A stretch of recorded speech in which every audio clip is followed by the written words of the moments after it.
All right, good evening and thank you for coming here tonight. My name is Kristopher Nolt. I'm Michael Perhosky. I'm Dave Riederer. My name is Kyle Heiden, and together we make the Nevada Sport Entertainment Group, also known as the NSEG. We are a group of investors trying to bring a national ice hockey franchise to the great city of Las Vegas. Tonight you only hear a small portion of our much larger relocation plan. We welcome you to review the documents you have in front of you and review in depth our entire business plan. So the first thing we're going to do is give you a little overview about us. Like we said, we're a group of investors from Nevada, and the thing is we want to bring an NHL franchise to Las Vegas. For us, the most feasible plan was to relocate a franchise, and for us to relocate a franchise that isn't only the most struggling franchise, but is the closest franchise to Las Vegas. So we decided that we would like to purchase the Phoenix Coyotes. Right now, the asking price is $170 million. We would like to make that offer and then also include a $40 million relocation fee, $20 million to the NHL, and $20 million to the city of Glendale. Right now, we need an additional 2 years from our targeted acquiring date to finish plans for our new venue, the Cordish Downtown Arena. This is a $400 million project that is currently it's a joint venture between the city of Las Vegas and the Cordish Downtown Arena.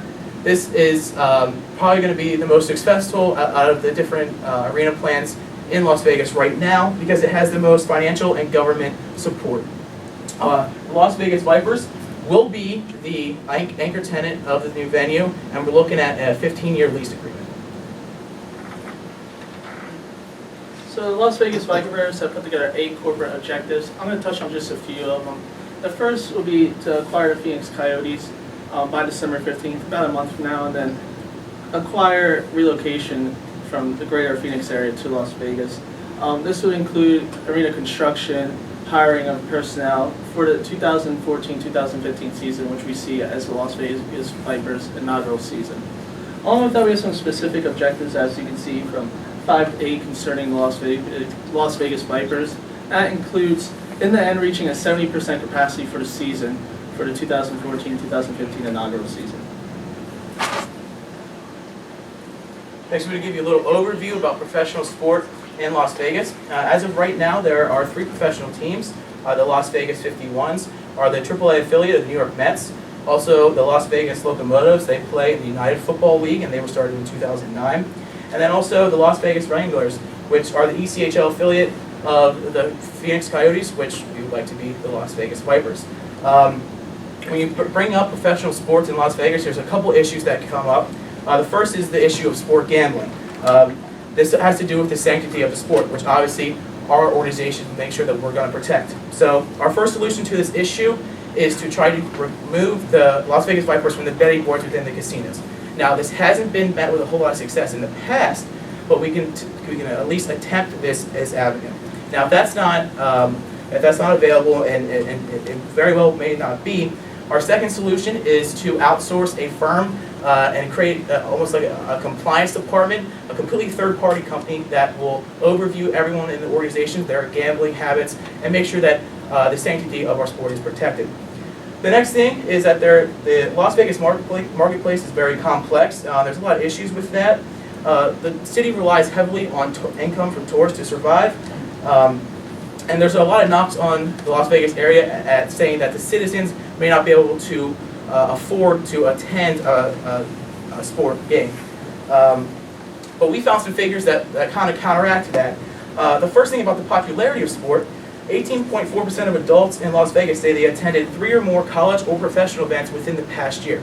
So this is encouraging, saying that people, even though that there's no professional team, a major 4 professional team in Las Vegas, people are still attending games, which is a big positive. Also, the NHL does have the wealthiest fans, and when we talk about the Las Vegas marketplace, we don't necessarily think that there is a lot of people that can't afford the games.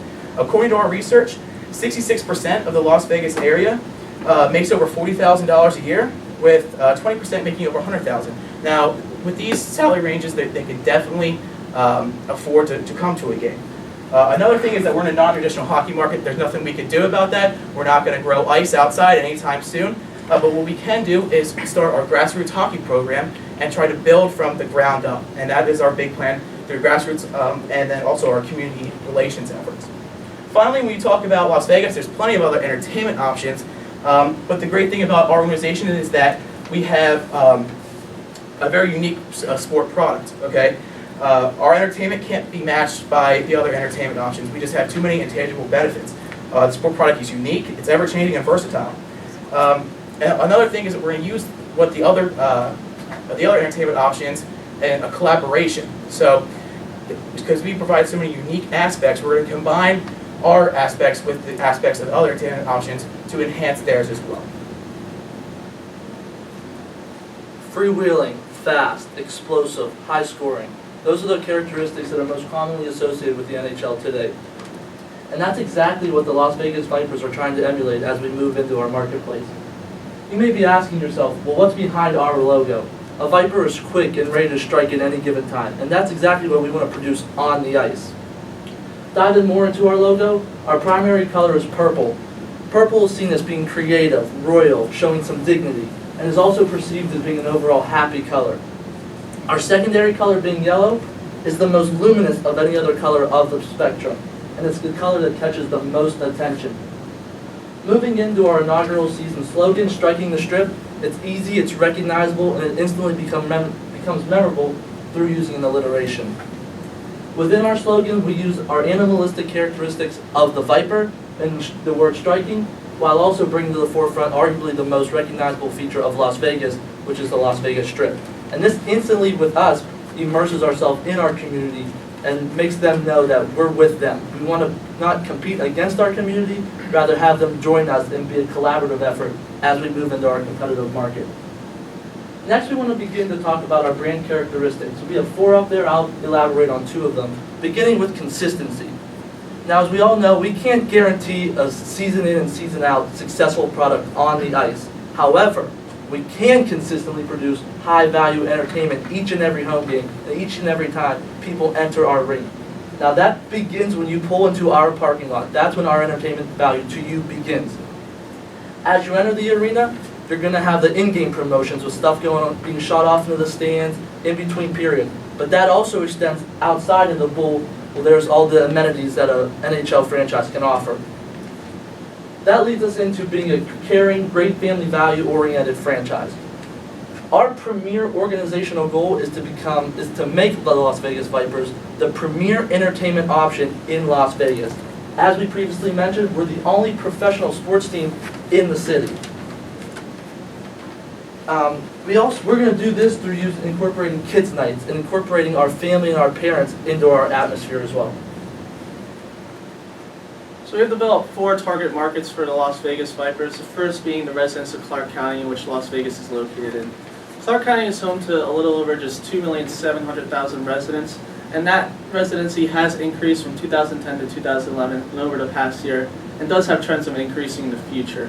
We're going to, as Chris mentioned before, NHL has a market of households with annual incomes of $50,000 or more, and the Clark County residency has about 60% of households having that demographic. So we're going to market the demographic making $50,000 or more in our annual household income. The second is the tourists. As we all know, Las Vegas is a premier tourist location. And we had, in 2011, just under 39 million tourists visiting Las Vegas. This is a 4.3% increase from 2010 to 2011. And in the trends, we keep seeing increase in tourism to the Las Vegas area. We're going to try to promote our team with first-time visitors, not only to promote a strong connection, but a relationship with those visiting the area as well. The third target market is the greater Phoenix area as well as Southern California. This was already developed by the Phoenix Coyotes, which we look to move to Las Vegas. So we want to keep that target market that was already developed while growing on it and building a better market for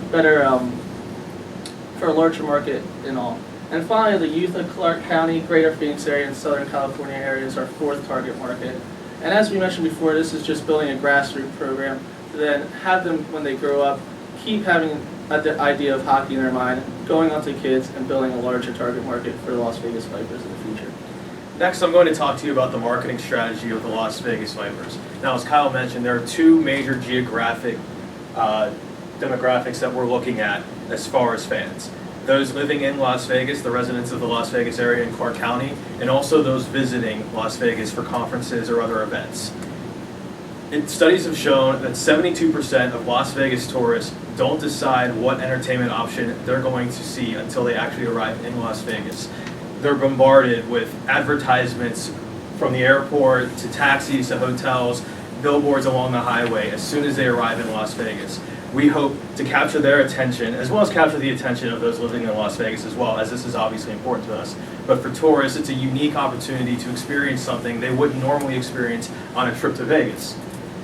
One of the main things we're going to market to both tourists and to residents is the unique aspect of our product. We are the only major professional sports franchise in the city of Las Vegas. Chris mentioned the Wranglers and the 51s and the Locomotives. Those are all minor level professional sport leagues. But the Las Vegas Vipers will bring NHL hockey to the people and the tourists of Las Vegas. We'll provide a different spectator experience than any other show in Vegas. You can go to Vegas and you can see a million musicals, you can see a million concerts, you can see a million comedy acts, but you're only going to see one major professional sports team, and that's the Las Vegas Vipers. For our fans that are in the area, we're going to heavily use social media to generate interest from our fans. We're going to promote special offers to our Facebook fans and to our Twitter followers. We're going to encourage them to follow the hashtags Striking the Strip, as Mike just mentioned. We're going to encourage them to use the hashtag Feel the Venom, another slogan, and NHL in Vegas at our Twitter handle at LV Vipers Hockey. We feel this is an important aspect in today's 24/7 social media world to connect with our audience. This really ease right into our communication strategy. We're first going to start off with a little bit of the market characteristics. The Las Vegas marketplace is the 40th ranked media market in the United States, and this is actually up 2 spots from a few years ago. They have over 700,000 TV households. They're the 32nd ranked radio metro market, and there's 1 daily and 4 weekly newspapers. Another 2 really key important aspects of this area is that 28% of the population is Hispanic and another 11% is African American. So you have a large population of the minority groups. So we have to make sure that we tailor everything towards those groups as well. Talking about some of our local television deals, there's 3 different TV stations that we're looking at partnering with because they have regular sports programming. So that's something that we would like to do. In the future, we'd like to create a regional sports network if the move of the Phoenix Coyotes to Las Vegas attracts another professional franchise. So this is something like a Fox Sports Network in addition to that. So that's a big option for us in the future. As far as local radio, we want to make sure that it's going to be structured the same way as our TV deal. We want to make sure that, though, that we have 2 partnerships, one with an English-speaking radio station, another with a Spanish-speaking radio station, to make sure that our broadcasts are heard in both. Again, this is just to cater to the Hispanic market. Next, we have local newspaper coverage. We want to make sure that we create relationships with the local newspapers because they're still important and a lot of people still read the newspaper. According to a recent survey, 25.5% of U.S. adults regularly read the newspaper, the sports section of the newspaper, so it's really important that we do make sure we establish a relationship with this market. Next, we'll talk about some of our communication tactics. As you can see, we've already created a Twitter account. We're going to make sure that we're heavily involved in social media, both with Facebook, Twitter, LinkedIn, and Pinterest. Also, we're going to have an integrated marketing communication. We're going to make sure our communication plans definitely integrate with our marketing to create an overall campaign that definitely engages our customers and make sure that we provide good customer support. And then finally, some of our community relations, like we talked about before, we want to make sure that we have a good grassroots program and we partner with some nonprofits in the Las Vegas area. So as we move forward, we have developed specific sponsorship strategies as well as a partnership strategy. The Las Vegas Vipers will focus on large companies for sponsorships which have more money to commit than smaller ventures and focus on high profitability deals that will help our bottom line in the future. Along the lines of our partnership strategy, we have 7 that we have dedicated to partnership strategy. However, I'm going to touch on 2 just for the sake of time. What we have is our second partnership strategy, which reads finding ways to escape the clutter. One idea that we have developed is that partnering with one of the many casinos on the Strip in Las Vegas. We already have tons of LED signage in our arena, and often LED signage around the bowl area. What we can do is, to escape clutter, we can make that into an interactive roulette table for in-game promotions, games, along those lines. Another way which we can, in our partnership strategy, is number 3, which reads proactively approaching team partners with activation ideas. And this is specifically with technology and broadcasting. We can do virtual broadcasting with displaying the logo, as you can see on the bottom left-hand picture, behind the net, the most highly visible part of the broadcast. This can be done through the company's sports vision, which costs about $2,700 per game, coming to just over $113,000 for the season. But through our secondary research, we have seen that this can relate to profitability of just under $500,000 for our organization as well. The next 2 slides you're going to see deal with the financial aspects of the Las Vegas Vipers and of any hockey team in general. The Phoenix Coyotes currently have a salary payroll of $50.1 million. This is the lowest figure in the NHL. If the previously expired CBA were implemented, as we don't know what the new CBA is going to look like, the Coyotes would be $4 million underneath the salary floor. So they would have to spend money on free agents and extend contracts with their current players just to be eligible to play this season. Our increased financial support from financial backers will hopefully allow the Vipers to bring in higher profile free agents and extend the contracts of some of our younger, better players. As far as our non-player personnel, the Phoenix Coyotes currently employ 138 full-time and part-time employees. We hope to bring all of these employees with us when we move to Las Vegas. Now obviously some of them have roots in Phoenix and won't be willing to move, and we will fill those holes as needed. But we hope to carry on the tradition that the Coyotes have started in Phoenix of bringing quality hockey to the desert. Our estimated first year payroll comes in at around $12.3 million, so this is obviously something we'll need to account for. Travel is another big issue for professional sports franchises. Most of them come to agreements with airline carriers to charter their team to and from road games. We will look to do the same with Southwest Airlines. We feel this is a natural fit for our organization because Southwest Airlines operates more flights in and out of McCarran International Airport in Las Vegas than any other airline in the country, and also more flyers fly in and out of McCarran International Airport on Southwest Airlines. So we feel this is a great relationship for our organization.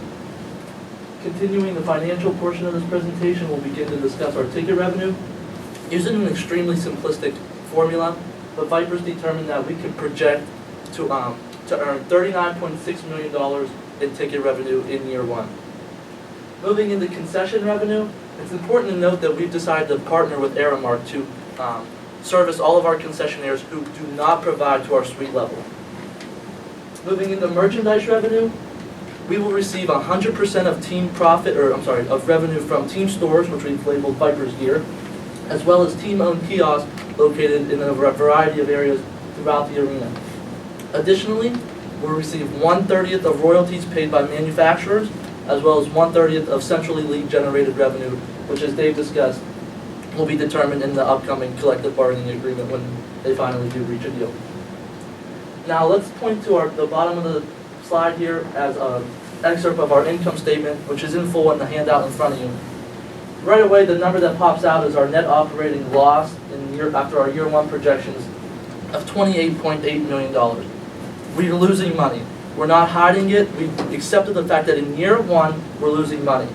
But we're not okay with that. So to combat that, we've developed a 5-point plan that we feel will best produce long-term stability and reverse that bottom line trend. Beginning with acquiring new customers while retaining existing customers. Find out what we're doing well, find out what we're not, and adapt from there. Increase revenues, increase ticket plans, plethora of strategies, we'll go into those. We want to emphasize the grassroots hockey movement in Las Vegas and its surrounding area, which hopefully has become synonymous without our presentation. And lastly, increase broadcast revenue. We projected that in year 1 we'll receive $5.3 million. That's just not acceptable to us due to our, however many radio and newspaper advertisements that we can produce. So as you have heard from the 4 of us, we believe a major professional sports franchise in Las Vegas can be wildly successful, and we are excited to work with the National Hockey League to bring a team to Las Vegas. We look forward to breathing new life into a fledgling Coyotes organization to bring the hard-hitting action of the NHL and combine it with the glitz and the glamour that you see only on the Vegas Strip. We want to present an action-packed alternative to the various entertainment options available in Las Vegas. We hope to make this proposal a reality and by stealing the spotlight and bringing the venom to Las Vegas. We thank you, and we now open the floor for questions.